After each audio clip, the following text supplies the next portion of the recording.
கர்த்தராகிய இயேசு கிறிஸ்துவின் நாமத்தில் ஜேடிகே டிவி நேயர்களுக்கு என்னுடைய வாழ்த்துதலையும் வணக்கத்தையும் சீனியர் சாரா அமைப்பின் மூலமாக நான் தெரிவித்துக் கொள்கிறேன். இன்றும் தியானத்துக்கு ஆண்டவரும் மனிதருக்கும் உள்ள உறவு என்ற தொடரில் யோசுவாவை பற்றி நாம் சிந்திக்க உள்ளோம். மோசே தன்னுடைய மரணத்துக்கு பின் யாரை இஸ்ரவேலருக்கு தலைவராக ஆக்குவது என்பது அவருக்கு ஒரு அரிதான காரியமாக இருந்திருக்கும். பின்பு மோசே இஸ்ரவேலுக்கு தலைவனாக செயல்பட வைப்பதில் யோசுவாவை அவர் தேர்ந்தெடுத்தார் என்று நாம் பார்க்கிறோம். எண்ணாகமம் 27ஆம் அதிகாரம். இந்த யோசுவா நூனின் குமாரனாகிய ஓசையா என்பவர். இவர் மோசேயால் யோசுவா என்று அழைக்கப்பட்டார். யோசுவா எகிப்திலிருந்து சிவந்த சமுத்திரத்தை கடந்து இஸ்ரவேலை அழைத்து வரும்பொழுது முதலாவது அமலேக்கியர்கள் அவருக்கு எதிரிட்டு வந்தார்கள் என்று நாம் பார்க்கிறோம். இந்த அமலேக்கியர்களை எதிர்கொள்ள இஸ்ரவேலுக்கு படைத்தலைவனாக மோசே யோசுவாவை அனுப்பினார் என்று பார்க்கிறோம். யோசுவாவும் சென்று அமலேக்கியரை தோற்கடித்து வெற்றி கொண்டார் என்று நாம் பார்க்கிறோம். பின்பு மோசேயுடன் சீனாய் மலையிலிருந்து இறங்கி வருவதையும் நாம் எண்ணாகமத்தில் காண்கிறோம். முதலாக மக்கள் பரிசுத்தம் இல்லாமல் கூச்சல் போட்டு கொண்டிருந்ததை மோசேக்கு தெரியப்படுத்தியவரும் இந்த யோசே தான். கானான் தேசத்துக்குள் வேவு பார்க்க அனுப்பப்பட்ட 12 பேரில் இவரும் ஒருவர். தைரியமான வார்த்தைகளை இவர் கூறியவர். இப்படியாக மோசேயுடன் கூட இருந்து முதல் தரமான அனுபவங்களை இவர் பெற்றவர். மோசே இவரை தலைவராக தேர்ந்தெடுத்தார். யோசுவாவும் சிறந்த தலைவராக மாறினார். கடவுளின் கட்டளையின்படியே ஆசாரியான எலெயாசார் முன்பாக மோசே யோசுவாவை தலைவனாக ஏற்படுத்தினார். யோசுவா 1:5 கூறியபடி யோசுவா 2 மில்லியன் ஜனங்களை கானான் தேசத்துக்கு வழிநடத்தி செல்லணும். மிக கடினமான ஒரு காரியம். கடவுளோடு இருந்தால் மட்டுமே அது சாத்தியப்படும். ஆனால் கடவுள் மோசேக்கு சொன்னது போல், நான் உன்னை விட்டு விலகுவதும் இல்லை, உன்னை கைவிடுவதும் இல்லை, மோசையோடு இருந்தது போல நான் உன்னோடும் இருப்பேன் என்று கூறுகிறார். யோசுவாவுக்கு 2 முக்கியமான காரியங்கள் கொடுக்கப்பட்டன. ஒன்று, கானான் தேசத்துக்கு சுதந்திரித்து கொள்வது. ரெண்டாவதாக அதை இஸ்ரவேலருக்கு பங்கிட்டு 12 கோத்திரத்தாருக்கும் அதை பங்கிட்டு கொடுத்தலும். இதில் கர்த்தர் யோசுவா என்ற தனி மனிதனோடும், காலேப்போடும், மோசே, யாக்கோபு என்பவர்களோடும், இஸ்ரவேலர் என்ற ஜனக்கூட்டத்தினரும், ஒத்னியேல் என்பவரோடும் எவ்விதமான உறவுகளில் அவர் வைத்து கொண்டார் என்பதை பற்றி நாம் விரிவாக இந்த யோசுவாவில் பார்ப்போம். இப்படி கடினமான ஒரு சூழ்நிலையை யோசுவா சந்தித்தார் என்றாலும் திடன் கொள்கிறார். 4 தடவை அவருக்கு பயப்படாதே, கலங்காதே என்று கூறப்பட்டுள்ளது. அதே போல் நாமும் நிறைய டிஃபிகல்ட் சிச்சுவேஷனை நாம் சந்திக்கும் பொழுது இதே தேவன் நம்மோடு இருக்கிறார். நான் உன்னை விட்டு விலகுவதும் இல்லை என்று கூறுகிறார். கடவுளோட அந்த உதவியை கேட்டு நாம் அந்தந்த காரியங்களில் ஜெயம் கொள்ளுவோம். ஒரு மனிதன் எப்பொழுது புத்திமானாய் நடந்து கொள்வான் அல்லது வெற்றியடைவான் அப்படி என்று நாம் பார்த்தோம் என்றால், கடவுள் நம்மளோடு கூட இருக்கும்போது மட்டுமே.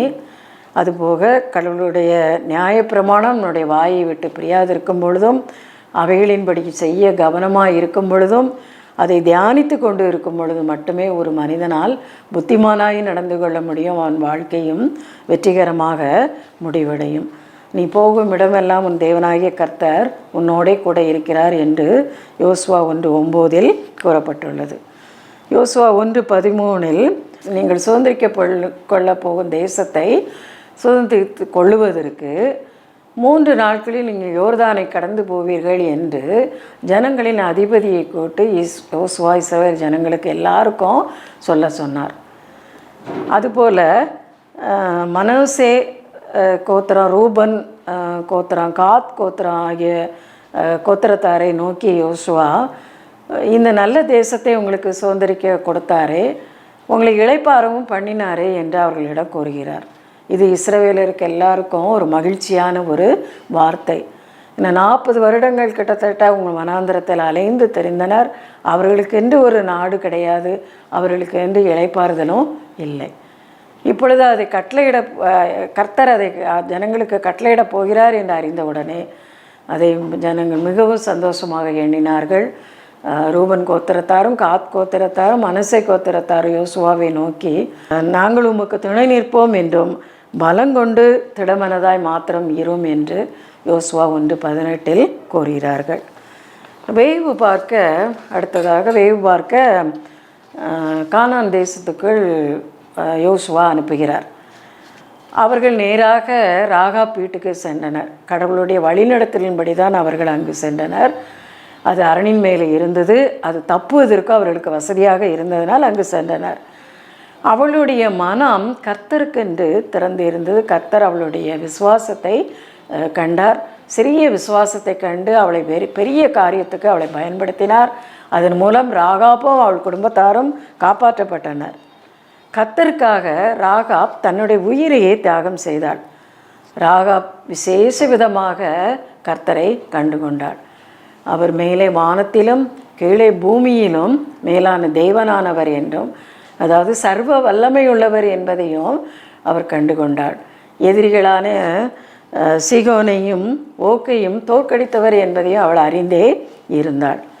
யோபு பக்தன் கூறியது போல, நீர் சர்வ வல்லவர் என்றும் நீர் செய்ய நினைத்தது தடைபடாது என்றும் அவர் கூறினார் அல்லவா?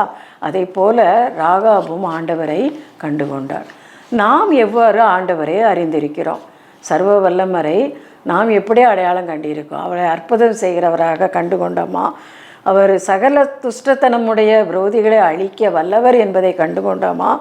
நம்மை சாவிலிருந்து காப்பவர் என்பதை நாம் கண்டு கொண்டோமா? சங்கீதக்காரன் கூறியது போல, நாங்களோ எழுந்து நின்று நிமிக்கிறோம், அவர்களோ முறிந்து விழுந்தார்கள் என்று தாவீது கூறியபடி நாம் நினைக்கிறோமா? எவ்வாறு நாம் கடவுளை அறிந்து கொண்டோம் என்பதை நாம் யோசித்து பார்க்க வேண்டும்.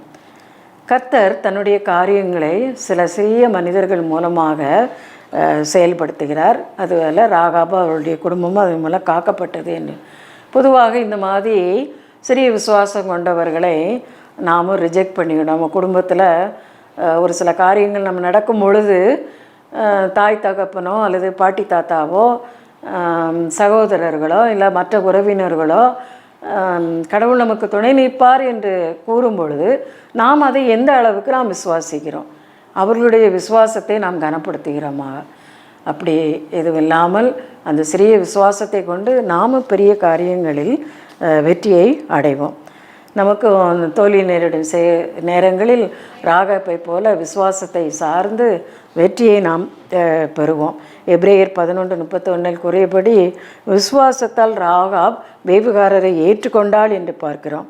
கீழ்ப்படியாத மற்ற ஜனத்தோடு ராகாப் சாக விரும்பவில்லை. அதனால் அவள் கிறிஸ்துவின் வம்ச அட்டவணையிலும் பெயர் பெற்றாள் என்று பார்க்கிறோம். ராகாப் ஆண்டவரை அறிந்து கொள்கிறாள். அவருக்காக கர்த்தருக்காக தன்னுடைய உயிரையே தியாகம் செய்த முன்வந்தாள். கர்த்தருக்கென்று வாழ தீர்மானித்தாள். வம்ச அட்டவணையிலும் அவள் பெயர் இடம்பெற்றது என்று நாம் பார்க்கிறோம். அதுபோக வேவு பார்க்க சென்றவர்களும் மோசே அனுப்பியது போல அல்ல. அதில் மோசே காலேப்பு யோசுவாவின் தவிர மற்றவர்கள் எல்லாரும் ஜனங்களை கலங்கடித்தனர் என்று நாம் பார்க்கிறோம்.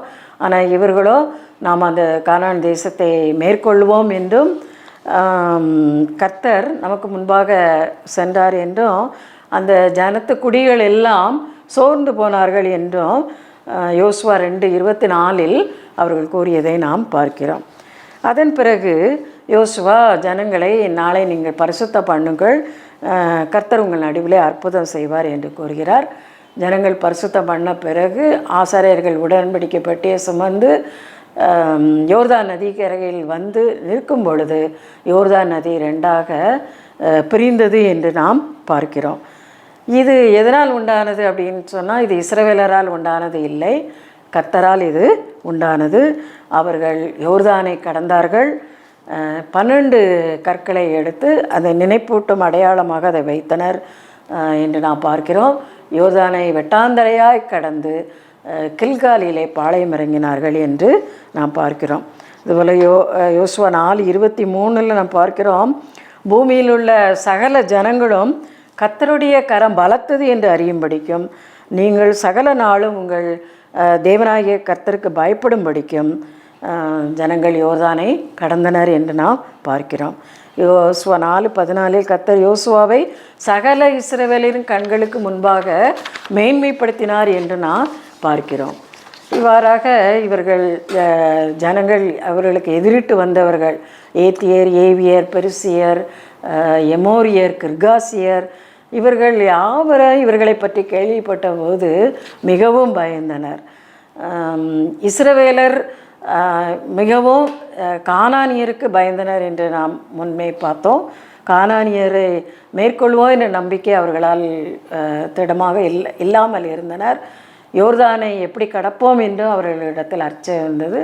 இப்பொழுது அதையெல்லாம் நீக்கிவிட்டு அவர்கள் முன்னேறி வருகின்றனர். கானானியரும் அவர்களை என்ன நினைக்கிறார்கள் என்றால், யோர்தான் கரை புரண்டு ஓடிக்கொண்டு இருக்கிறது, இவ்வளவு ஜனக்கூட்டத்தால் யோர்தானை சீக்கிரமாக கடந்து வர முடியாது அப்படின்னு அவங்க நினைத்தனர். ஆனால் அவர்கள் யோர்தானை உலர்ந்த தரை வழியாக கடந்து வந்தனர் என்பதை அறிந்த பொழுது அந்த தேசத்தின் குடிகள் எல்லாம் மிகவும் சோர்ந்து போனார்கள். கானானியரை போல நாம் ஆண்டவரை மட்டுப்படுத்தக்கூடாது. எல்லா காரியங்களையும் செய்ய வல்லவர். நாம் நினைத்து முடியாத காரியங்களை கூட முடிக்க வைக்க அவர் வல்லவராக இருக்கிறார். நம்ம எந்த விதமான கஷ்டங்களில் இருந்தோம் அவர் விடுவிக்கவும் வல்லவராய் அவர் இருக்கிறார். அதன் பிறகு யோர்தானை கடந்த பிறகு இஸ்ரவேலர் மக்களை விருத்த சேதனம் பண்ண அழைக்கிறார். விருத்த சேதனம் என்பது ஆவியின்படி பழைய வாழ்க்கைக்கு முற்றுப்புள்ளி வைத்தலும் புதிய வாழ்க்கையை ஆரம்பித்தலும். ஆண்டவருடன் கில்காலிலே ஆண்டவரோடு செய்த பழைய உடன்படிக்கையை புதுப்பிக்க இந்த ஜனங்கள் அழைக்கப்படுகின்றன. இதில் தான் கர்த்தருடைய சேனையின் அதிபதி யோசுவாவையும் சந்தித்து திடப்படுத்துகிறாராக நாம் பார்க்கிறோம். இதே கில்காலிலே தான் சவுலும் ராஜாவாக அபிஷேகம் பண்ணப்பட்டார் என்று நாம் பின்பகுதியிலே பார்க்கிறோம். கில்காலிலே இஸ்ரவேல் மக்கள் பஸ்காவை அனுசரித்தனர் என்று நாம் பார்க்கிறோம். இது 3வது முறையாக அவர்கள் அனுசரித்தார்கள். முதலாவது எகிப்து தேசத்தை விட்டு புறப்படும் போது அவசரமாக பஸ்காவை அனுசரித்தனர். அதன் பிறகு சீனாய் மலையின் அடிவாரத்தில் அனுசரித்தனர். 3வதாக அவர் வாக்குத்தத்தம் பண்ணப்பட்ட தேசத்தில் அவர்கள் பஸ்காவை மகிழ்ச்சியாக ஆசரித்தனர் என்று நாம் பார்க்கிறோம். பஸ்கா அனுசரித்த மறுநாளில் இருந்து அவர்கள் தேசத்தின் தானியத்தலாகிய புளிப்பில்லாத அப்பங்களையும் சுட்ட கதிர்களையும் அவர்கள் புசித்தார்கள் என்று நாம் பார்க்கிறோம். அது முதல் மன்னா நின்று போயிற்று. இப்பொழுது எரிகோ இஸ்ரவேலருக்கு முன்னாக அடைபட்டு இருந்தது. கர்த்தர் யோசுவாவை நோக்கி எரிகோவையும் அதன் ராஜாவையும் எல்லாவற்றையும் யுத்த வீரரையும் உன் கையில் ஒப்பு கொடுத்தேன் என்று கூறுகிறார். யோசுவா பிறப்பதற்கு முன் 1000 வருடங்கள் கட்டப்பட்ட பழைய நகரம் இந்த எரிகோ. சில இடங்களில் அது அலங்கங்களால் சூழப்பட்டு இருந்தது. அலங்கங்கள் 25 முழ உயரமும் 20 அடி அகலமும் உடையதாக இருந்தது. இது கானானியருடைய பலத்தையும் அவங்களுடைய அதிகாரத்தையும் காட்டுவதாக அது இருந்தது. யாருமே கானானியரை நெருங்குவதற்கு அஞ்சுவார்கள், மிகவும் பயப்படுவார்கள். இந்த கானானியரும் கர்த்தரை எப்படி அறிந்திருந்தார்கள் என்றால், அவர் இயற்கையின் தேவன் என்றும் யுத்தம் பண்ணுகிறவர் என்றும் அவரை அறிந்து வைத்திருந்தனர். இயற்கையின் தேவன் என்றால் சுதந்திர சமுத்திரத்தை கடந்து வர பண்ணினார் என்றும் யோர்தானை கடந்து வர பண்ணினவர் என்று அவர்கள் அறிந்திருந்தனர். அதுபோல் எதிரிகளை வென்றவர் என்றால் ராஜாக்களாகிய சிகோனையும் ஓக்கையும் அழித்தவர் என்பதை அறிந்திருந்தனர். ஆனால் அரண்களை விழச் செய்கிற தேவன் அவர் என்று அவர்கள் அறியவில்லை. ஆனால் அரண்கள் வீழ்ந்த பிறகு இவரே எல்லா கடவுளுக்கும் மேலான தேவன், எல்லா நாமத்துக்கும் மேலான நாமம் என்பதை யாவரும் அறிந்து கொண்டனர். கர்த்தர் யோசுவாவை நோக்கி எரிகோவின் கையில் ஒப்பு கொடுத்தேன் என்றார். யோசுவா 6:1 கிறிஸ்தவர்கள நாமும் இதே திட நம்பிக்கையே கொள்வோம்.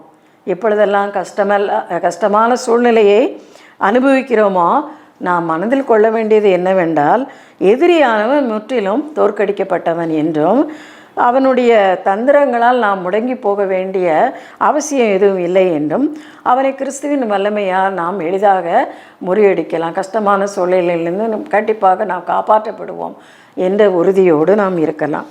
யோசுவா 6:3-5 நம்ம ஏன் ஆண்டவர் எரிகோ பட்டணத்தை இஸ்ரவேல் ஜனங்களை சுற்றி வர சொன்னார். கிட்டத்தட்ட 6 நாட்கள் அவர்கள் எரிகோ இதை ஒரு தரம் சுற்றி வந்தனர் என்றும், 7வது நாள் 7 முறை சுற்றி வர சொல்லி 7வது முறை எக்காலம் ஊதும்போது ஆர்ப்பரியுங்கள் என்று கூறுகிறார். அப்பொழுது ஆர்ப்பரிக்கும் பொழுது அலங்கை இடிந்து விழுந்ததை நாம் காண்கிறோம்.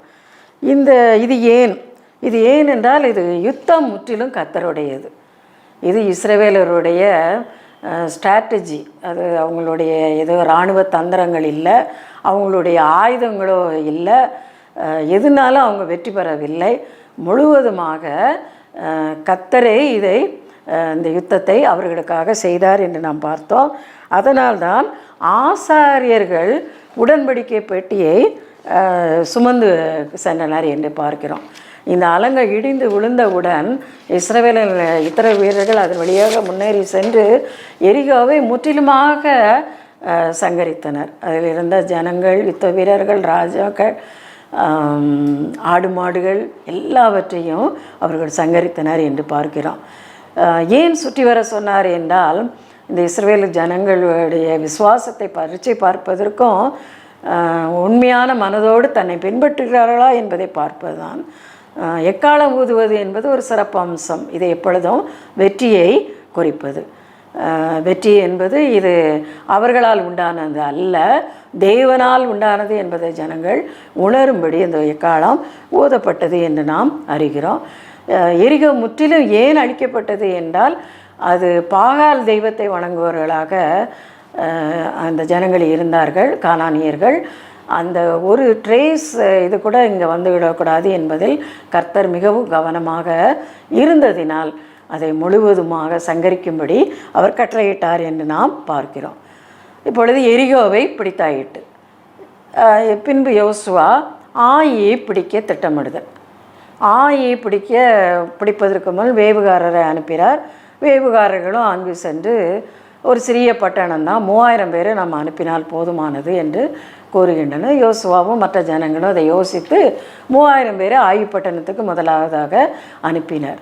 ஆனால் அங்கு சென்றபோது முதலாவது அவர்கள் தோற்கடிக்கப்பட்டனர் என்று நாம் அறிகிறோம். யோசுவாவுக்கு மிகவும் பயந்தார். யோசுவா கர்த்தருடைய பெட்டி முன்பாக விழுந்து கிடந்தார் என்று நாம் பார்க்கிறோம். முகங்குப்புற விழுந்து கிடந்தார் என்று. பின்பு கர்த்தர் யோசுவாவை நோக்கி, நீ முகங்குப்புற விழுந்து கிடக்கிறது என்ன, எழுந்திரு. எவ்வளவு ஒரு தனி மனிதன் மேலே ஒரு அன்பு காட்டுகிறார் என்று பாருங்கள். நீ விழுந்து கிடக்கிறது என்ன, எழுந்திரு என்றார். இஸ்ரவேலர் சாபத்தீடானவைகளை எரியோவிலிருந்து எடுத்து வந்து விட்டார்கள் என்றும், அந்த சாபத்தீடானவைகளை நீ நீக்காவிட்டால் நான் உங்கள் நடுவில் இரேன் என்றும் அவர் யோசுவாவிடம் கூறிவிட்டார். இந்த சாபத்தீடானவைகள் பின்பு நாம் பார்த்தோம் என்றால், அது ஆகான் இடத்தில் கண்டுபிடிக்கப்பட்டு ஆகானும் அவன் குடும்பமும் அவனுடைய சேர்ந்த உடைமைகள் யாவும் சுட்டரிக்கப்பட்டன என்று நாம், கல்லெறிந்து அவன் கொல்லப்பட்டான், மற்றவர்கள் யாவும் சுட்டரிக்கப்பட்டன என்று நாம் இருக்கிறோம். ஆயின் தோல்வி ஏன் என்று பார்த்தால், யோசுவா கர்த்தரிடத்தில் எதுவும் விசாரிக்கவில்லை, ஆலோசனையை கேட்டு எதுவும் பெற்றுக்கொள்ளவும் இல்லை. அதனால் அவர் தோல்வியை சந்தித்தார் என்று நாம் பார்க்கிறோம். நாம் சிறிய காரியமோ பெரிய காரியமோ ஆண்டவரிடத்தில் ஆலோசனையை கேட்டு பெற்று நாம் அந்தந்த காரியங்களில் செயல்படுவோம். அதன்பின் கர்த்தர் சாபத்தீடானவர்களை நீக்கிய பிறகு கர்த்தர் யோசுவாவை நோக்கி, நீ பயப்படாலும் கலங்காமலும் இரு, ஆயி பட்டணத்தை உன் கையில் ஒப்பு கொடுத்தேன் என்றார். இப்பொழுது யோசுவா ஆயி பட்டணத்துக்கு எதிராக சென்று ஆயி பட்டணத்தையும் பிடித்தார் என்று நாம் பார்க்கிறோம். ஆகான் ஒருவன்தான் பாவம் செய்தான், அவன் குடும்பம் முழுவதும் அழிக்கப்பட்டது. ஆகான் ஒருவன்தான் பாவம் செய்தான், அது இஸ்ரவேலருக்கு கலங்கடித்தது, ஒரு சமுதாயமே கலங்கடித்தது, தோல்வியை சந்தித்தார்கள் என்று நாம் பார்க்கிறோம். ஒரு தனி மனிதனின் பாவமும் எவ்வளவு பெரியதாக வந்து நிற்கிறது பாருங்கள். குடும்பத்தையும் ஒரு சமுதாயத்தையும் எவ்வளவாய் அது கெடுக்கிறது என்று நாம் உணர்வோம். இத்தகைய பாவங்கள் நம்மில் காணப்படாதவாறு நாம் அவளுக்கு விலகி நின்று கர்த்தரை நாம் சேவிப்போம். அதன் பிறகு எரிகோ கொள்ளையிட்ட பொழுது நான் முன்பே கூறியபடி எல்லாவற்றையும் சங்கரிக்க சொன்னார். பொன், வெள்ளி, வெண்கலம், இரும்பு முதலானவை மட்டும் உருக்கி கர்த்தருடைய ஆலய பொக்கிஷங்களை அவை சேர்த்து கொள்ளப்பட்டன.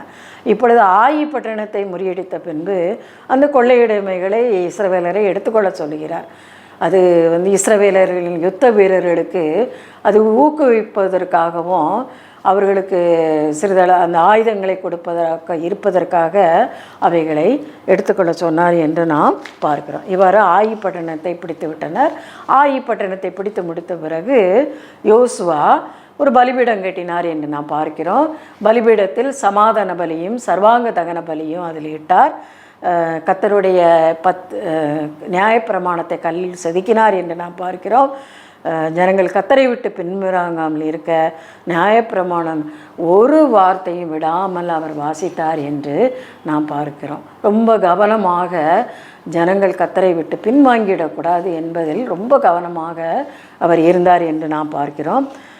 இதில் யோசுவா செய்த மிக ஒரு தப்பான ஒரு காரியம் என்ன என்றால், அடுத்ததாக கிபியானரோடு உடன்படிக்கை செய்தால் கிபியானரோட வெற்றிக்கு பின் பகைவர்கள் 2 விதமாக இஸ்ரவேலரை வழிநடத்தி எதிர்கொள்கிறார்கள். ஒன்று யோசுவாவோட நேரடியாக போருக்கு வருதல், இன்னொன்று அவர்களை ஏமாற்றுவது. 2வது வழியை இந்த கிபியானியர் பின்பற்றினர் என்று பார்க்கிறோம்.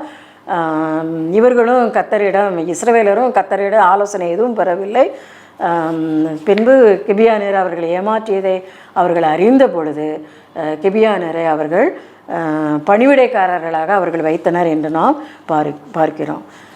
இதற்கிடையில் கிபியானரை சங்கரிக்க எருசலேமின் ராஜா எமோரியரின் 5 ராஜாக்களை கூட்டுக்கொண்டு கிபியானருக்கு எதிராக வந்தார். கிபியானியர் யோசுவாவிடம் உதவி கேட்டனர்.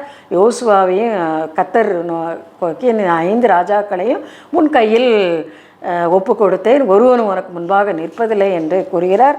யோசுவாவும் போரிட செல்கிறார்.